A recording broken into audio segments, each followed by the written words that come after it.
David, you've got fame and you've got wealth. What is left for you? I want this tour to be very successful and enjoy it. I enjoy writing everything as I'm writing it, you know. Even if I'm doing a movie thing or a video or a stage performance, whatever I'm doing at the time is the thing that I want to be doing. So I'm not really sure that I actually think about much further ahead than what I'm doing. I guess, quite obviously, was a performance structured for showcasing the songs that I've written over the years. But this particular tour that we're doing, the songs are being chosen because they suit the performance rather than the other way around. So it's not really a big hits tour. Although we'll be playing a lot of songs that I think people would hope and expect that we'd be doing. But there will be some fairly obscure things happening. As far as Absolute Beginners goes, okay, I'll tell you what I think about that. I thought it was a very interesting movie. I enjoyed it a lot. I like the way that Julian works with cinema. I think he's got some interesting things to say. It was a first movie, but it's kind of, I think it's a parallel to Tony Scott in a way. You know, Tony Scott I did The Hunger with, again, because I thought he was a really first-class director. And we didn't have much luck in commercial terms with that movie, but his next movie, of course, was Top Gun. And then it's now his Beverly Hills Cops 2.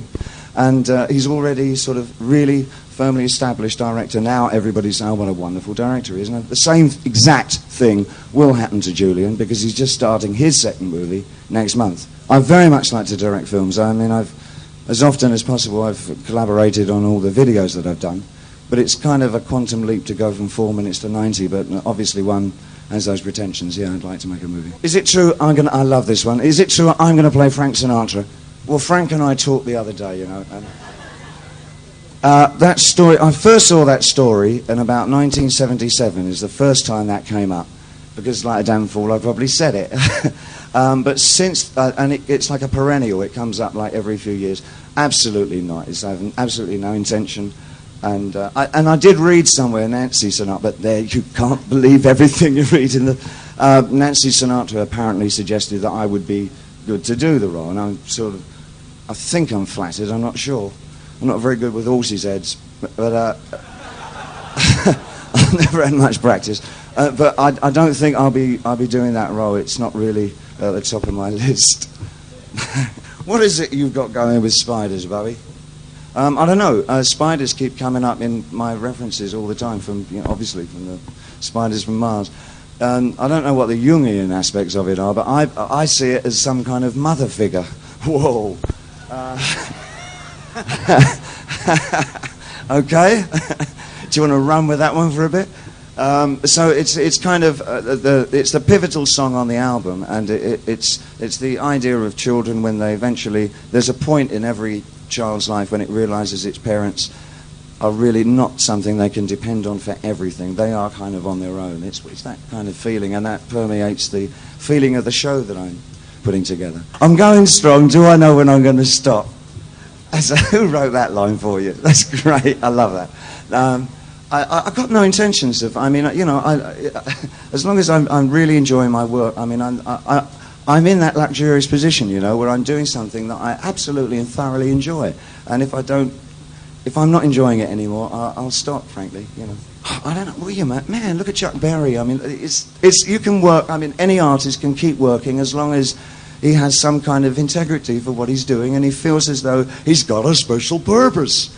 You know, I mean, a painter will keep painting because he's got something to say. It's always inside him. A musician has the same feeling, a songwriter has the same feeling, and us clowns who dance around are kind of, you know, like that too. Would it alter my views if I didn't sell as many records as I did? I only started selling records on Let's Dance, chum, and I made 17 albums up until then, and I love every one of them. Of course, it wouldn't change my opinion at all. I'll just write because I like writing. I'm never disappointed in sales if it goes over 3, frankly. You want to see the figures for Low album. And then I followed it up.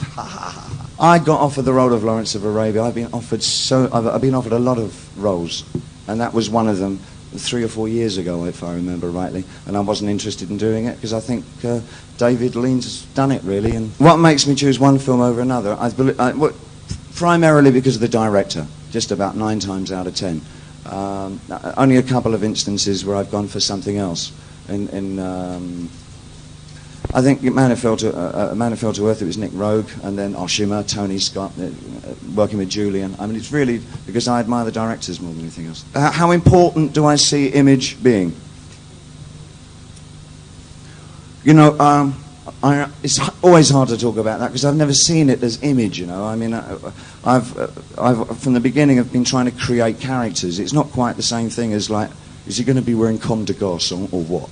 You know, I mean, I don't feel like that about it. It's like, up until recently, I was constructing characters and writing songs for those characters. So, image, I've never had a problem with image.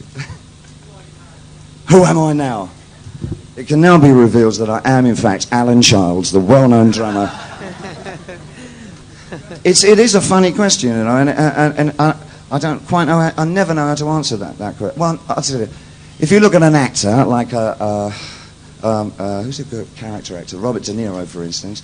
You know he's Robert De Niro, and when he does Taxi Driver, you know that he's not Travis, but it's Robert De Niro playing Travis. Well, it's just as simple and as naive as that with me. I take on those characters, and I'm basically something like this, but I don't usually have a microphone, but I'm kind of like this kind of guy, you know, and those other things apart. So who is the real David Bowie? I mean, I always find that an extraordinary...